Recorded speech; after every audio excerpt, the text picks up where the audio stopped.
conversando com o pessoal que estava lá no evento na Vila Guilherme, eu contei um pouquinho da minha história para eles, e o tema aqui é revitalização. E eu queria dizer duas coisas inicialmente sobre a questão da revitalização da igreja. Primeiro, na minha opinião, antes de se revitalizar uma igreja, se faz necessário se revitalizar a vocação de pastores. Igrejas estão morrendo, primeiramente porque vocações estão morrendo no coração. Igrejas estão morrendo porque pastores estão se tornando profissionais. Igrejas estão morrendo porque pastores estão muito mais preocupados em onde eles vão morar na aposentadoria do que aonde os seus ouvintes vão morar na eternidade. Igrejas estão morrendo porque pastores estão gastando mais tempo trabalhando para ter um bote salva-vidas, se o ministério pastoral não der certo, do que trabalhando no próprio navio que Deus deu a ele e a missão que Deus o encarregou. Eu acredito nisso, que se a gente quiser revitalizar a igreja, basta a gente revitalizar a vocação do pastor. Um pastor, como eu estava falando do Steve Andrews, apaixonado por Jesus, eu diria que meio caminho da revitalização está feito. Segunda coisa que eu queria dizer sobre revitalização é que eu não acredito que a revitalização de uma igreja aconteça porque você encontrou uma estratégia fantástica que ninguém sabia que existia. Estratégias não revitalizam a igreja. Eu diria que o que revitaliza a igreja é a igreja redescobrir quem ela é. Quem ela é. O pastor da igreja que a gente estava ontem, ele se chama Tom. Eu achei interessante aquela fala final dele, que o Jaziel deu uma boa risada, mas o Jaziel dá risada quase que por tudo, né? Isso é bom, por isso que ele é saudável, coração saudável. O sujeito, ele falava sobre o lutando pela igreja, e que talvez a gente precisaria pensar mais em lutando para ser igreja, porque eu acho que muitas igrejas, elas não sabem exatamente qual que é o papel delas na história. E um pouco do que eu falava ontem com o pessoal tem a ver com isso aqui que eu vou colocar. O termo eclesia, de onde vem o nosso termo igreja, ele significa literalmente ek kalel, ou seja, a preposição grega ek, para fora, kalel, chamar, convocar. Em outras palavras, a igreja, ela significa literalmente a comunidade daqueles que são chamados para fora. Isso me traz à mente uma frase do saudoso Dietrich Bonhoeffer, que diz: a igreja só é igreja quando é para os de fora. Muitos projetos de plantação de igreja não dão certo, porque o grupo que se propõe a começar aquela igreja, eles querem, na verdade, uma igreja para eles. Eles querem uma igreja à imagem e semelhança deles.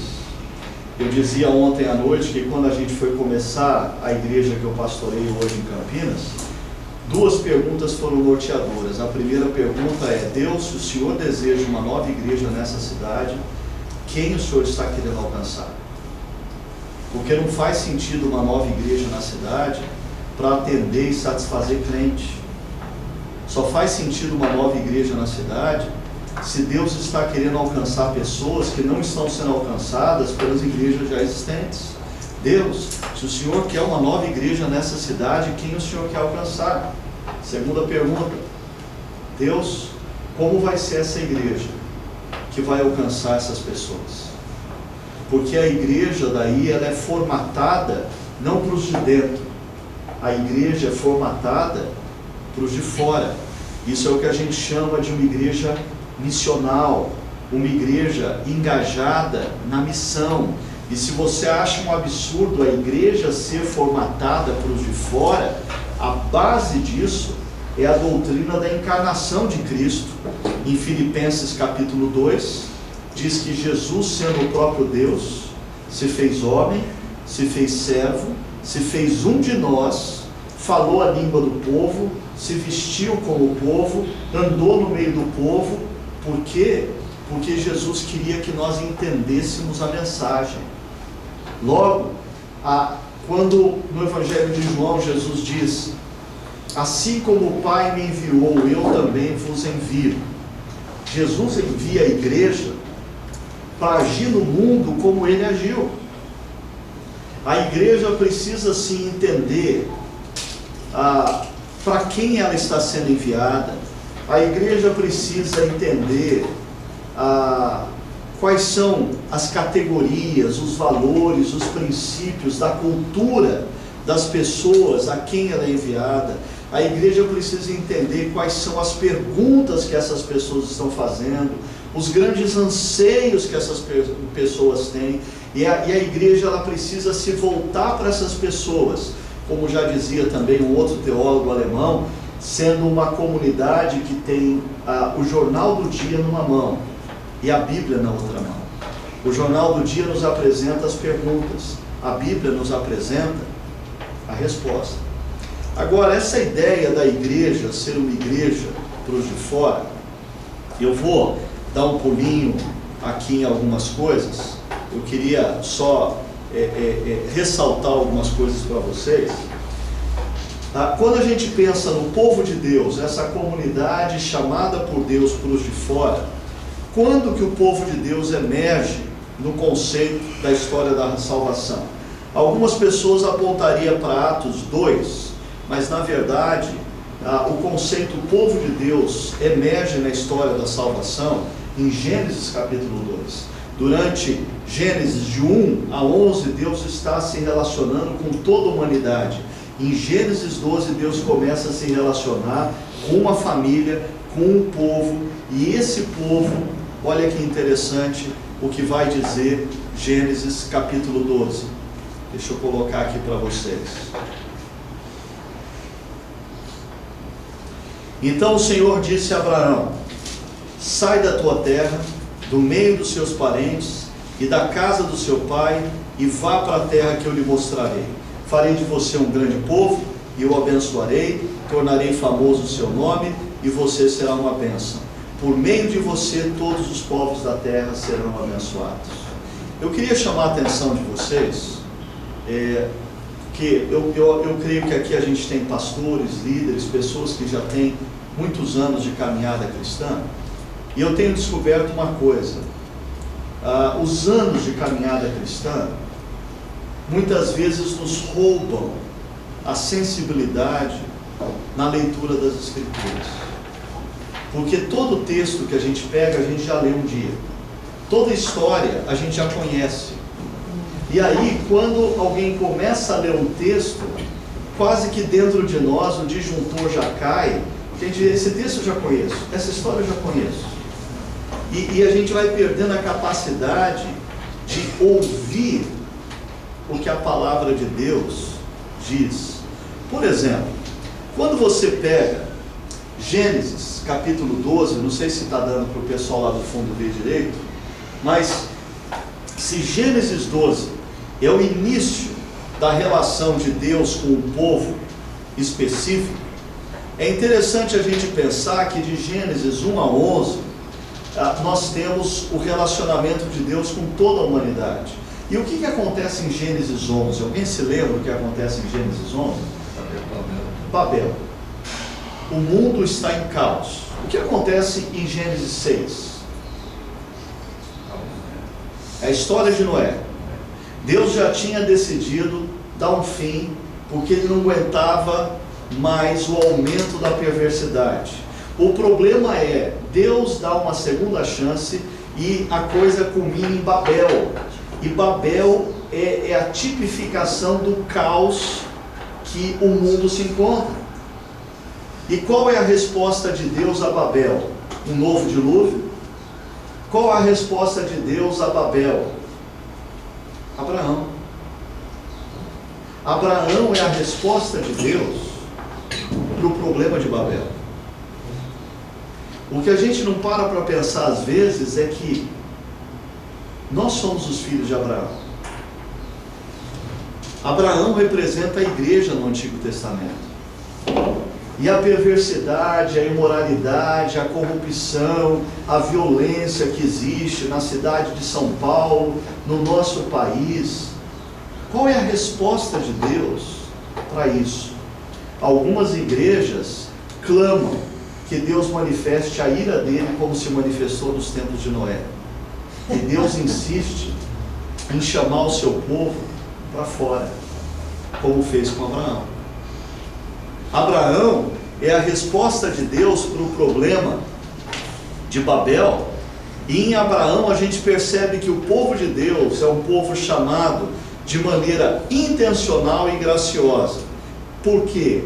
Se você pegar a história de Abraão, Gênesis 11, pegar o que é dito dele em Josué 24, ilusão a gente achar que Deus escolhe Abraão porque ele era melhorzinho do que o povo de Babel. Muito pelo contrário. Se você lê o relato de Gênesis 11, você vai perceber que Abraão e a sua família são um dos dispersos em Babel.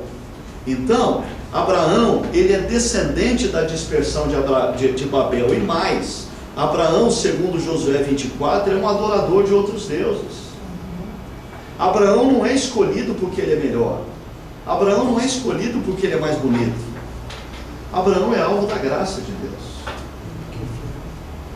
Nem porque é fiel. Tanto que Deus fala para ele deixar a parentela, ele leva o sobrinho. Abraão leva tempo para aprender a obedecer a Deus. Esse negócio de que Abraão é pai da fé, é a coisa lá na frente, gente. Em Gênesis 12, Abraão não é o pai da fé, não. Em Gênesis 12, Abraão é o pai da teimosia. Deus diz, deixa a parentela, ele leva. Deus diz, eu vou te dar um descendente, ele tenta com a escrava. Ele está sempre procurando os caminhos dele.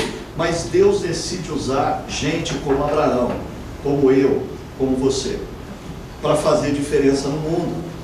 Mas aí, um segundo ponto importante é que Deus constantemente chama o seu povo para fora da zona de conforto. E eu diria que esse é o grande problema de muitas igrejas na atualidade que precisam ser revitalizadas. Esse negócio de você decidir ser uma igreja para os de fora dá trabalho. Esse negócio de decidir ser pastor para uma igreja, de uma igreja para os de fora, me deu trabalho. Eu tive que me reinventar como pregador. Eu já pregava há mais de 15 anos. Tive que reaprender. Os músicos da minha igreja, coitados, passaram apuro e ainda passam, porque a gente teve que se reinventar. Como que é um momento litúrgico aonde todos os discípulos de Jesus adoram e os de fora entendem perfeitamente tudo o que está acontecendo? Não. Eu estou perguntando como seria uma igreja. Uma frase, talvez ajude, uma frase do Steve Andrews, aquele pastor que é apaixonado por Jesus e louco. Eu perguntei para ele como que foi o início da igreja dele. E ele me deu uma boa pista. Ele falou assim: desde o início nós sonhamos com uma coisa. Como seria uma igreja na qual a única coisa que ofendesse o não crente fosse o Evangelho? seria uma igreja cultural. A vestimenta não ofende o não crente. O estilo de adoração não ofende o não crente.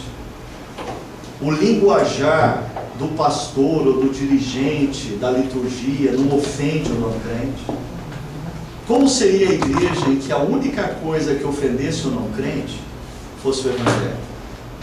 Porque o Evangelho vai ofender, o Evangelho vai desestabilizar, o Evangelho vai gerar incômodo. Mas quando a igreja começa a pensar como nós podemos ser uma igreja para os de fora, isso nos tira da zona de conforto, e muitas pessoas não estão dispostas a ouvir de Deus o sai e vai. Ah, eu gosto do meu estilo de pregação. Deus diz: sai, cara, e vai. Ah, eu gosto do meu estilo de composição. Mas é Deus dizendo: sai e vai.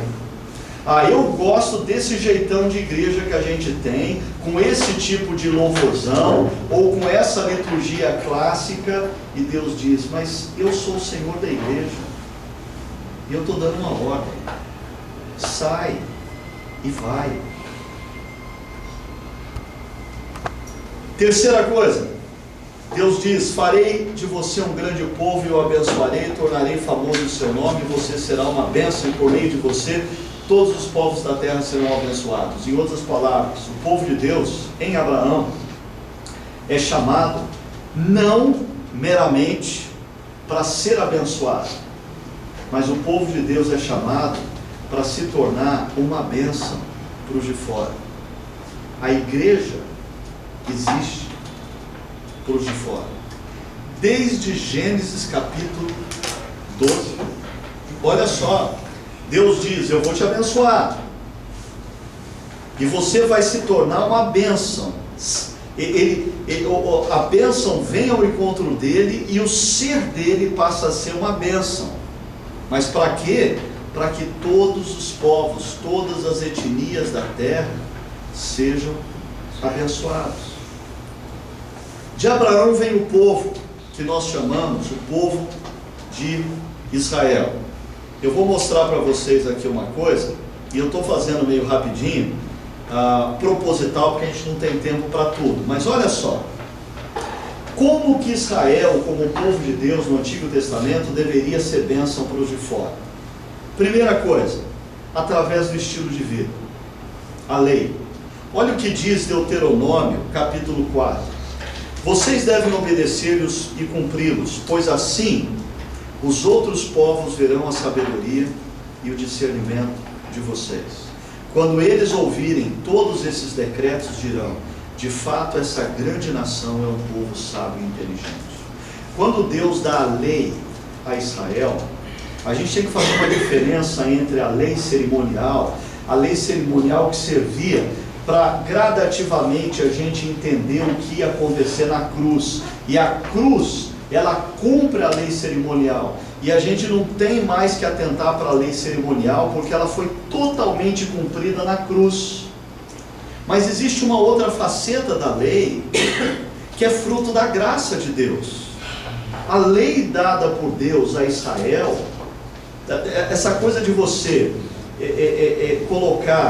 usar a lógica de Paulo para colocar a lei em oposição à graça, está certo quando você faz a distinção entre a lei cerimonial, que faz o sujeito se tornar refém de uma religiosidade vazia, mas não funciona se você colocar a lei moral. Porque, por exemplo, quando Deus diz não matarás, num mundo onde as pessoas matavam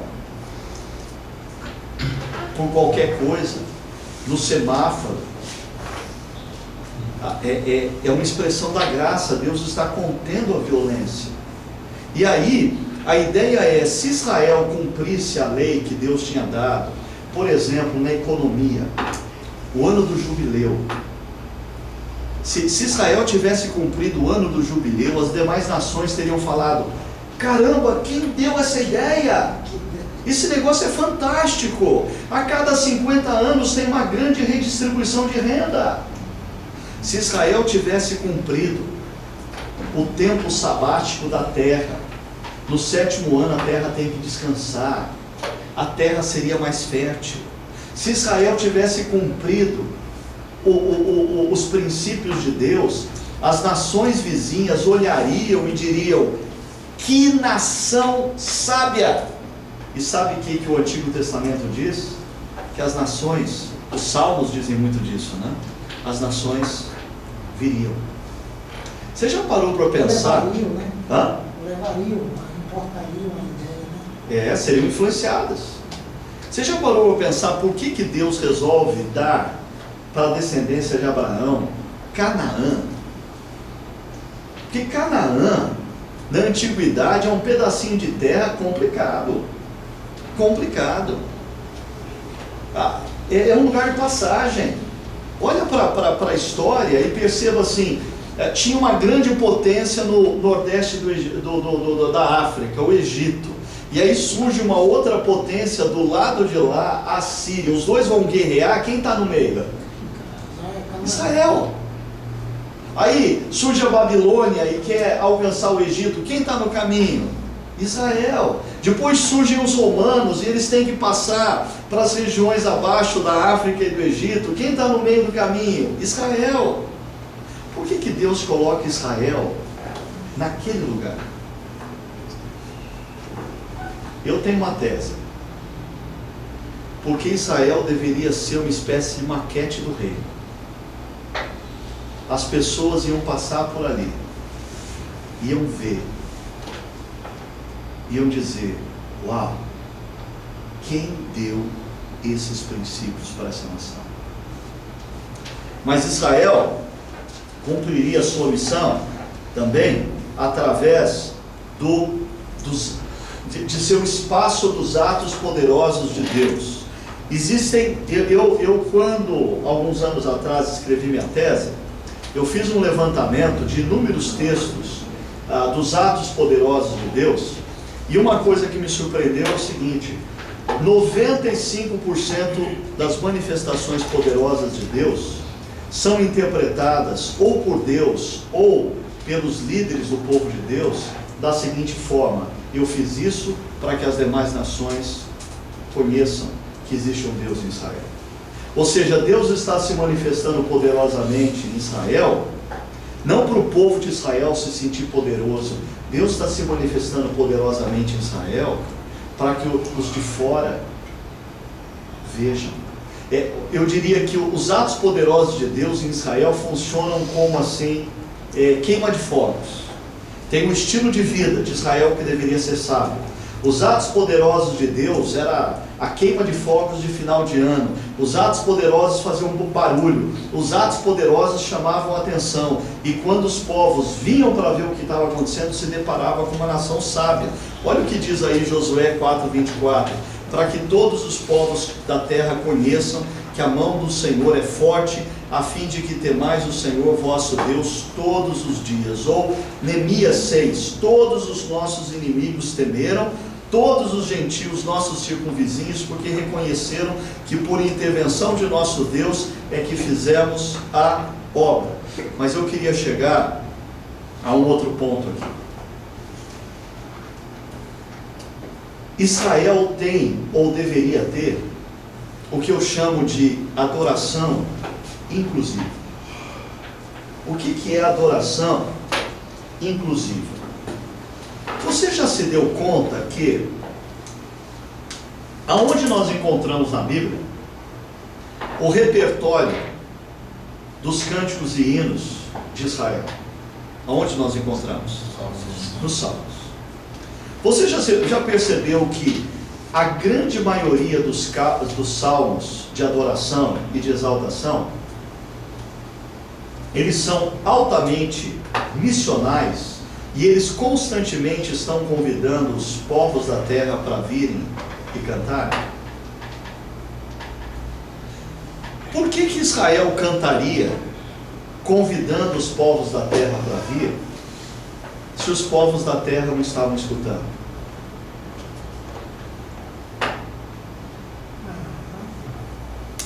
Alguns autores dizem, quando Israel canta, os estrangeiros estão no meio. E Israel canta de um jeito que faz com que o estrangeiro não se sinta excluído. Muito pelo contrário, quando Israel canta, o estrangeiro percebe que Deus tem um plano para ele também, que ele faz parte do plano de Deus. E aqui eu vou provocar vocês. Porque no nosso mundo evangélico atual, a gente tem dois grandes modelos de adoração. Existem intermediários, mas nós temos dois grandes.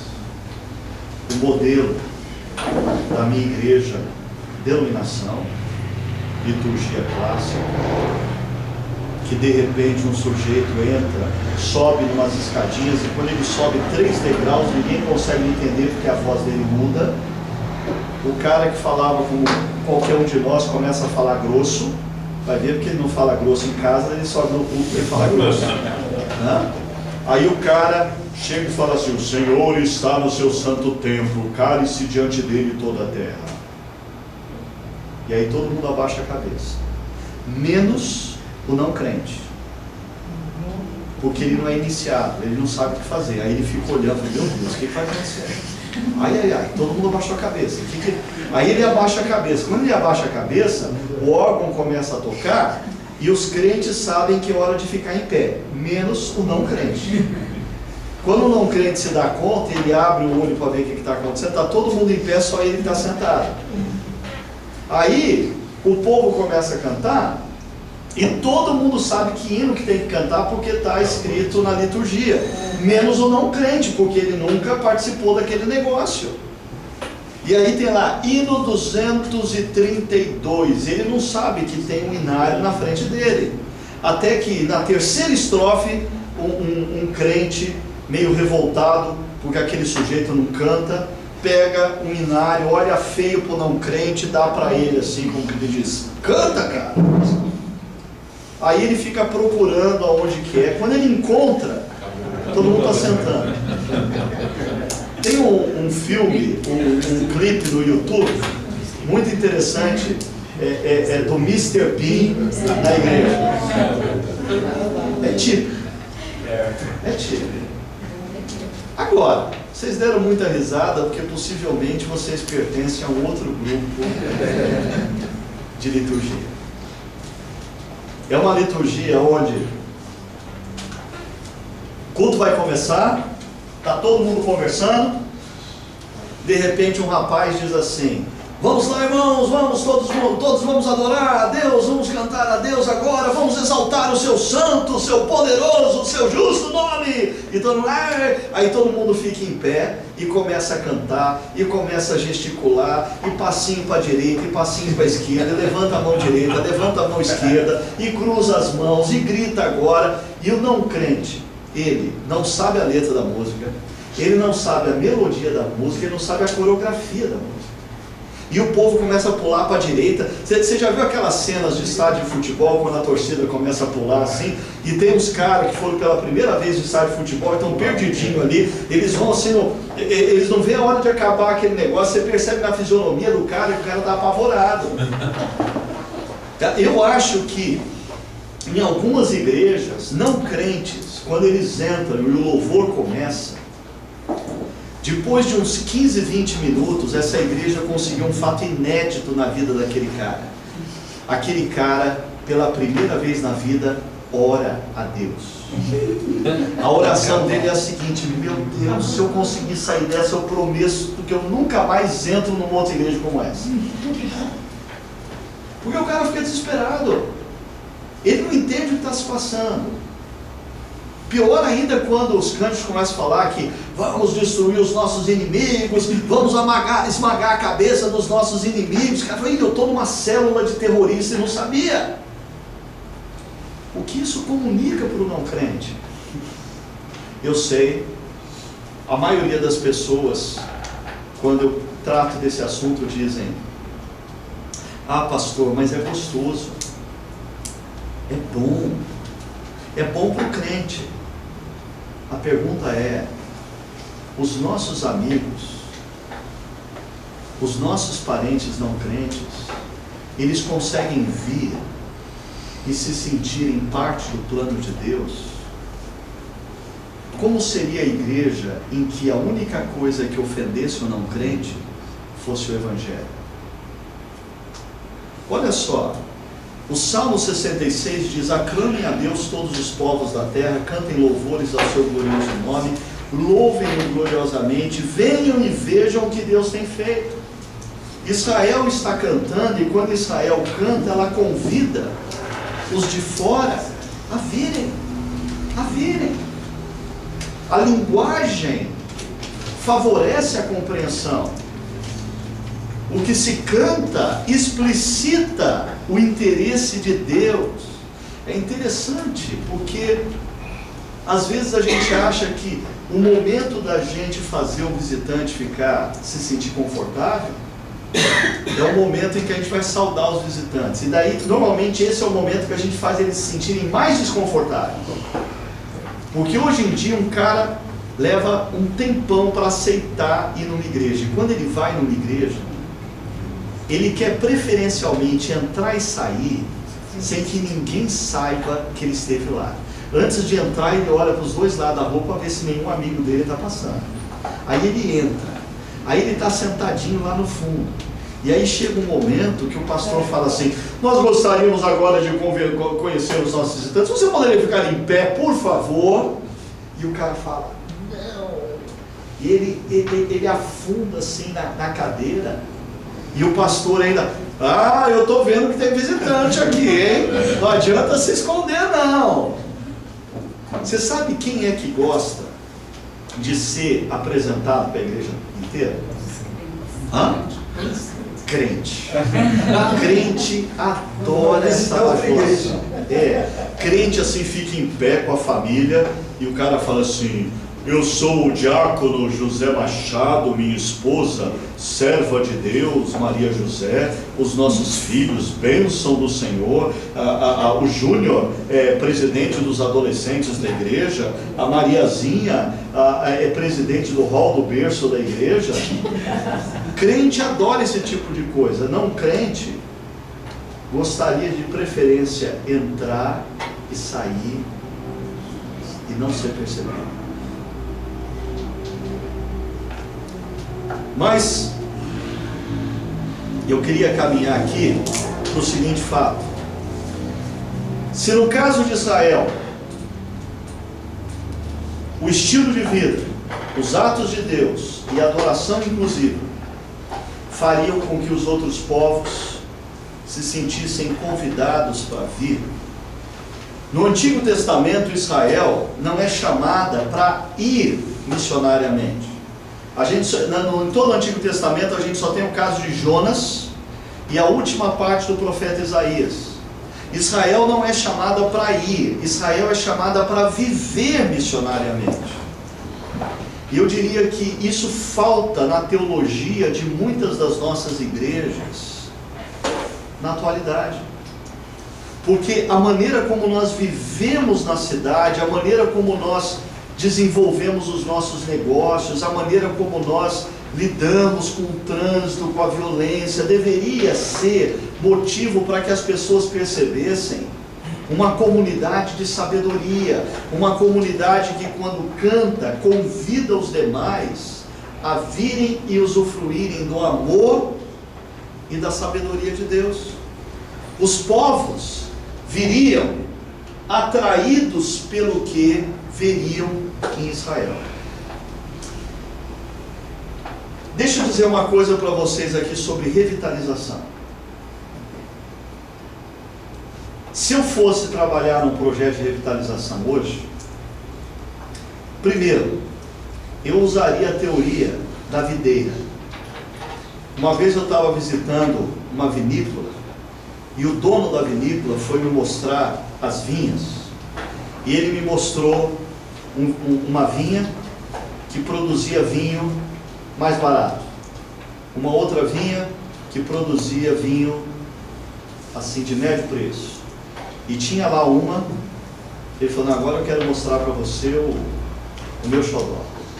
Essa vinha aqui só produz vinho caro. Eu falei: qual a diferença Ele falou, a vinha que produz vinho de melhor qualidade é uma vinha que a gente passa muito tempo mais podando ramos do que colhendo frutos. Porque se você precisa que uma vinha seja boa, você tem que cortar os ramos para que a energia da vinha se concentre em alguns ramos. E aí os frutos vão ser bons naquela vinha. Aquela vinha vai produzir frutos de qualidade. Falei. Sabe por que algumas igrejas não conseguem ser revitalizadas? Porque elas fazem muitas coisas. E as energias da igreja são drenadas em muitas frentes. Tem culto de senhoras na segunda-feira, tem culto dos varões na terça-feira, tem culto dos varões mirins na quarta-feira, tem culto não sei das quantas na quinta, tem culto todo dia, tem reunião de oração todo dia, tem encontro todo dia. É uma igreja que faz muito com pouca qualidade. Se eu fosse revitalizar uma igreja hoje, eu tomaria uma decisão. Nós vamos fazer menos para fazer melhor. Nós vamos deixar de fazer inúmeras coisas para a gente se concentrar em fazer o essencial e fazer com qualidade. E para mim, depois da revitalização da vocação do pastor, no processo de revitalização de uma igreja, eu acho que é essencial a igreja revitalizar o seu culto, o seu momento de culto. Se existe de tudo que a igreja faz algo que pode ser essencial, é ela se concentrar na melhoria, na qualidade do que ela faz na liturgia e na pregação. A igreja que eu plantei, que hoje eu sou pastor, é uma igreja na qual a gente não faz muitas coisas. Basicamente, os nossos irmãos e irmãs ali são desafiados a se concentrarem em duas coisas: o momento de adoração e reflexão no final de semana, um grupo pequeno durante a semana e o serviço em um dos ministérios da igreja. Só. E a nossa filosofia é: nós queremos fazer menos para fazer melhor. Nós queremos fazer menos para fazer com qualidade. E igrejas muitas vezes têm dificuldade na revitalização porque elas tentam mudar e fazer tudo, quando na verdade elas precisavam deixar de fazer algumas coisas e se concentrar naquilo que é essencial. Fábio, o nosso tempo já estourou? Tá tranquilo. Tá tranquilo? Faltam 5 minutos para estourar. Tranquilo, né? Tá dentro. Então deixa eu só dar uma pincelada para vocês do que acontece no Novo Testamento. Porque se a igreja nasce em Abraão, em Jesus, a igreja tem uma reviravolta. A igreja definitivamente passa a ser a igreja de todos os povos. O que Israel, ao longo da história do Velho Testamento, não percebe e erra, é que gradativamente Israel começa a achar que a bênção de Deus foi dada a eles para que eles fossem privilegiados no meio das nações. Israel não percebe que eles foram escolhidos para ser bênção para as nações. E Jesus vem e abre esse leque, escancara esse leque. E depois da sua morte e ressurreição, Jesus diz assim: mas receberão poder quando o Espírito Santo descer sobre vocês, e serão minhas testemunhas em Jerusalém, Samaria e Judeia e até os confins da terra. Um texto bem conhecido de vocês. O que é interessante é que Gênesis 12 diz que por meio de Israel e Abraão, todos os povos da terra seriam abençoados. Não sei se você já percebeu que em Gálatas capítulo 3, verso 14, Paulo faz uma interpretação disso. Paulo diz assim: isso para que em Cristo Jesus a bênção de Abraão chegasse também aos gentios, para que recebêssemos a promessa do Espírito mediante a fé. Qual era a bênção que Deus prometeu derramar sobre todos os povos através de Abraão? Paulo diz: o Espírito Santo da promessa. Através de Jesus, o Espírito Santo chegou a todos nós. E aí, 3 coisas que o povo de Deus no Novo Testamento precisa ter a partir do que Jesus diz.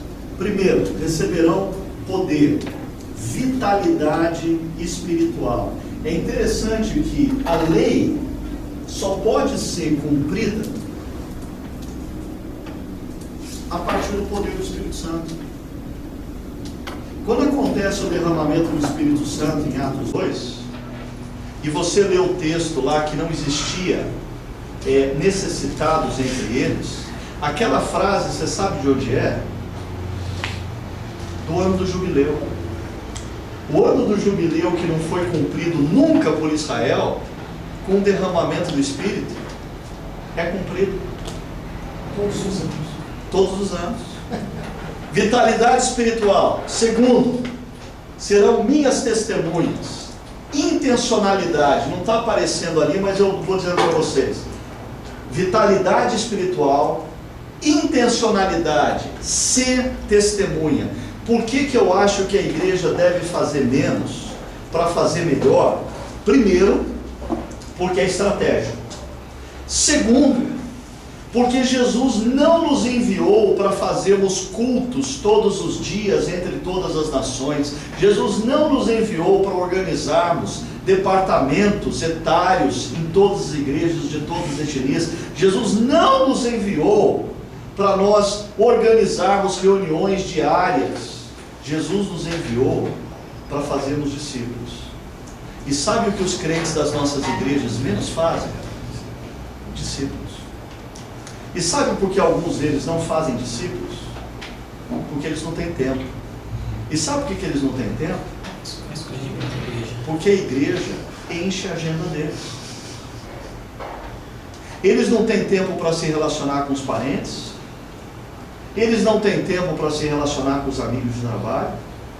E houve um tempo que eu achei que isso era ser um cristão sério.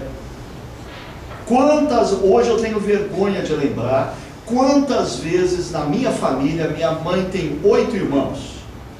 E assim, a minha avó sempre morou com a gente. Então os 8 irmãos, com todas as famílias, sempre se reuniam na casa da minha mãe. E quantas vezes a família estava toda reunida por um aniversário, toda reunida por um Natal ou coisa parecida, e nós, os crentes, nós arrumadinhos, com a Bíblia debaixo do braço, a gente dizia assim: olha, vocês fiquem à vontade, porque nós vamos à igreja para cultuar a Deus. E existia um ar de arrogância nessa fala nossa. A gente se sentia melhor do que eles. Sabe o que eu percebo olhando para trás hoje? Muitos dos meus tios, primos, construíram aversão à igreja, não por causa do evangelho, mas por causa da nossa postura. Nós nunca tínhamos tempo de estar com eles. Nós nunca estávamos para o momento do bolo, do aniversário. Nós não tínhamos tempo. Por quê? Porque nós somos servos de Deus.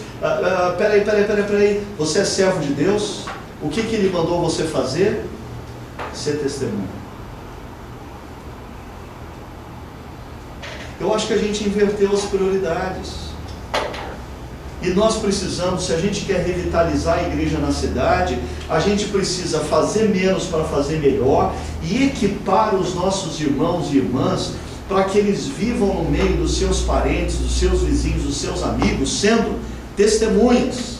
E por fim, em Jerusalém, Samaria e Judéia e até os confins da terra. Eu chamo isso de mobilidade. Sai e vai. Porque é interessante, se a gente tivesse tempo, mas não temos, para ver o que acontece. Jesus diz: eu quero que vocês sejam testemunhas em Jerusalém, Samaria e Judéia e nos confins da terra. Nas duas passagens, de Jerusalém a Samaria e Judéia, Deus tem que empurrar, porque o povo não vai. Tem que vir perseguição, porque o povo começou a gostar de ficar juntinho, começou a encruar, né? Começou a virar piruá, né? Aquele milho que não estoura da pipoca, começou a encruar. Aí Deus tem que empurrar. Aí, quando o Evangelho começa a chegar aos gentios em Antioquia, a igreja de Jerusalém começa a achar ruim. E mais uma vez Deus vai ter que empurrar. O que esse simples relato de Jesus, que a gente tanto conhece, nos diz? Que o mesmo povo que Deus chamou lá em Abraão para ser bênção para os de fora, a igreja é chamada por Deus para quê? Para os de fora. A razão de ser da igreja são os de fora. Mas o diabo construiu uma teologia mentirosa que faz a gente começar a gastar os nossos recursos financeiros e o nosso tempo para construir para os de dentro. E depois de algumas gerações, os nossos cristãos hoje são verdadeiros consumistas de igreja. Eles consomem igreja. Eles vão à igreja para serem servidos. Eles vão à igreja para ouvir uma boa pregação. Eles vão na igreja para ouvir uma boa música. E se a música não está boa, a pregação não está boa, eles trocam de fornecedor. Porque eles se tornaram não discípulos. Eles se tornaram consumidores de igreja. Mas por quê? Porque nós, pastores e líderes, invertemos a direção. A igreja existe para os de fora. Termino dizendo o seguinte: eu falei para vocês no início que quando o assunto é revitalização, eu acho que em primeiro lugar a gente precisa revitalizar o coração do pastor.